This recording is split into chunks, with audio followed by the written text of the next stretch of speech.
So you want to quit smoking. Maybe you've seen people vaping in the streets, maybe a friend or family or coworker has recommended it to you and you don't know much about it and you have no idea where to start. That's what this video is for. Vaping can be pretty intimidating. There's mods and tanks and resistance and milligrams. But here's the thing, there's a ton of different devices to choose from. They all look slightly different, they all perform slightly different, but they all function in the same way. Firstly, there's the mod. That's the part that goes into the palm of your hand or between your fingers, depending on which one you have. Inside of the mod is a battery, and all that does is provide power to the tank. The tank is the part that goes on top of the mod, and that holds the liquid. Inside of every tank is a coil head, and most people call them coils because inside of that coil head is wire that's wrapped up into a coil, hence the name.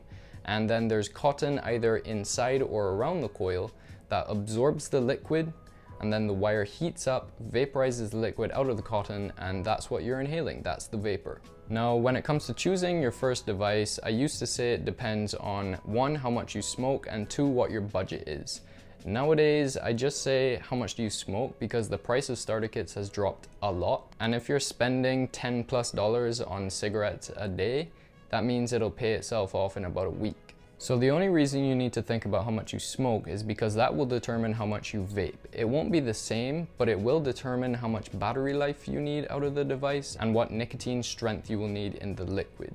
In general, I've found that if you smoke about a pack a day, you're gonna need at least 1000 milliamp hours of battery life and 6 milligrams of nicotine. It all depends on the person though. My favorite kit to recommend right now is the Aspire POC X, and if you're smoking less than a pack a day, the Aspire Breeze.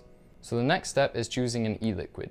I found that some people like to go for something that tastes like tobacco because that kind of tricks their mind into thinking they're still smoking. Other people want to get away from that flavor completely and go straight for like a dessert or a fruit flavor. Again, it's all personal preference, so my best recommendation is to go into a shop and try what they have and then make a choice there. So that's about it for getting started. If there's one last thing I can leave you with, is to try out a starter kit first. Firstly, you'll save some money, and secondly, they're made for smokers, so the transition should be much easier.